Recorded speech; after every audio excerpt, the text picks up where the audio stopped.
Setelah Polda Metro Jaya menarik kasus dugaan penghasutan atas tudingan palsu, tudingan ijazah palsu Jokowi dengan terlapor Roy Suryo CS. Hingga kini Polda belum menaikkan kasus ini ke tingkat penyidikan. Padahal baik laporan Jokowi di Polda maupun laporan Peradi Bersatu di Polres Jakarta Selatan sudah berlangsung sejak April lalu. Tapi hingga kini belum ada penetapan tersangka. Lalu apa yang membuat kasus yang menyeret Roy Suryo CS ini kian berlarut-larut? Kita akan bahas bersama mantan Kabareskrim Polri, Ito Sumardi. Selamat petang, Pak Ito. Selamat petang, Mbak Nadia. Pak Ito, ini kemarin kan Polda menarik kasus yang dilaporkan oleh Peradi Bersatu di Polres Jakarta Selatan. Saya mau tanya nih, karena ada beberapa yang menganggap bahwa kok aneh ya gitu. Biasanya apa sih Pak yang membuat pusat sampai mengambil alih loh pemeriksaan kasus di Polres? Inilah Mbak Nadia ya, orang yang tidak paham tentang bagaimana proses yang menangani satu laporan. Terutama di sini kan Pak Roy Suryo itu yang membuat lama sebetulnya dia sendiri gitu kan. Kan aneh gitu kan, misalnya ada hasil dari lapor kemudian harus diteliti kembali, mengatakan ada skep Kapolri, itu sangat bohong lah ya. Nggak mungkin Pak Kapolri memerintahkan untuk melakukan uji ulang lapor ya. Karena ini memang yang membuat mereka sendiri. Jadi gini, ini kan sekarang penanganan kasus ini di beberapa tempat. Ada di Polres Jakarta Selatan, ada di Bareskrim, ada juga di Polda Metro Jaya. Kemudian sekarang diambil alih oleh Polda Metro Jaya. Alasannya tentu ada. Pertama adalah menggabungkan laporan dan efisiensi dalam penanganan. Nah, ini ditangani di beberapa tempat. Tapi itu bukan berarti yang ditangani di Polres Jakarta Selatan ataupun di Bareskrim itu tidak menjadi bahan.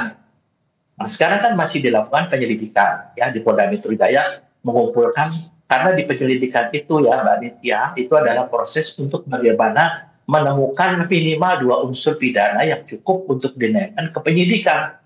Nah, kalau unsur-unsur pidananya belum kuat, tentunya kan penyidik juga tidak akan berani untuk menaikkan ketika penyidikan. Kemudian yang kedua adalah lokus deliktinya perkara. Ya. Perkara itu, lokus delikti tempat terjadi perkara kan di wilayah Metro Jaya. Jadi tentunya di sini Polda Metro Jaya harus mengambil alih sehingga ini kasus bisa ditangani baik dari kasus pelaporan dugaan ijazah palsu maupun pelaporan pencemaran nama baik, termasuk penghasutan, termasuk menyebarkan berita bohong di media. Kemudian adanya kompleksitas dan sensitivitas kasus.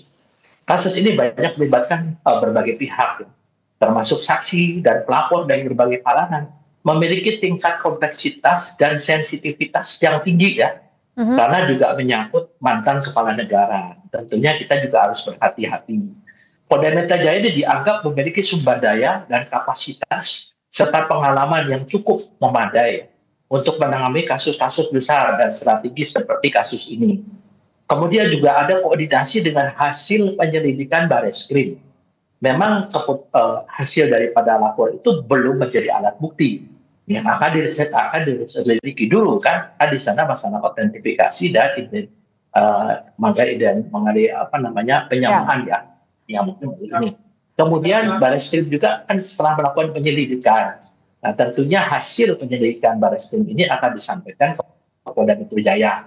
Kemudian dengan demikian untuk masalah pengambilan kasus ini oleh Polda Metro Jaya didasari kepada pertimbangan efisiensi, lokus delikti, kompleksitas kasus, serta kebutuhan akan koordinasi dengan hasil penyelidikan Bareskrim. Yang mengatakan membuat lama itu kan mereka sekarang mau bikin lagi satu cerita dikaitkan dengan masalah sertifikat dan lain sebagainya. Saya sendiri kadang-kadang nggak ngerti gitu ya Mbak ya. Orang-orang ini kan tidak paham dan belum pernah jadi penyidik, tapi merasa seperti lebih pintar dari penyidik. Apalagi seperti ya katakanlah dari kelompoknya Roy Suryo ini. Jadi sangat, maaf saya potong Pak Ito, jadi karena sangat kompleks dan melibatkan seseorang yang sangat tadi ya tingkat sensitivitasnya sebagai mantan presiden begitu. Kenapa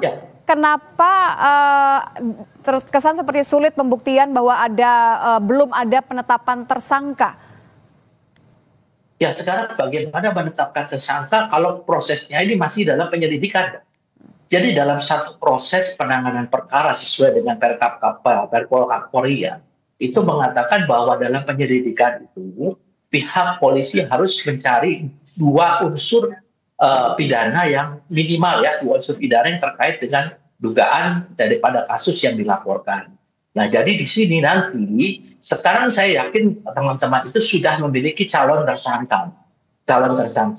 Kita tentunya mengabaikan dulu ada lagi laporan tentang skripsi, ada lagi laporan tentang kuliah kerja nyata, itu tentu kita abaikan. Termasuk perkara pencemaran nama baik dan dugaan penghasutan, Pak. Apa yang kemudian Anda lihat ini lebih sulit dalam pembuktian dua perkara tadi, pencemaran nama baik dan dugaan penghasutan?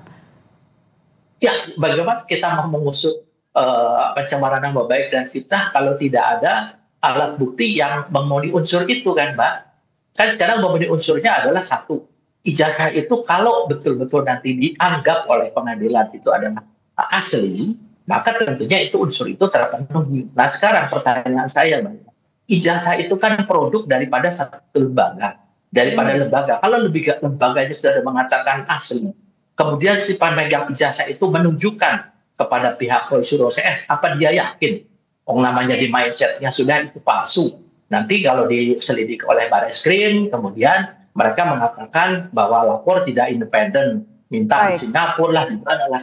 Jadi ini yang membuat lama sebetulnya mereka itulah, Mbak. Demikian. Terima kasih mantan Kabar Eskrim Polri, Ito Sumardi. Selamat petang, Pak Ito. Kami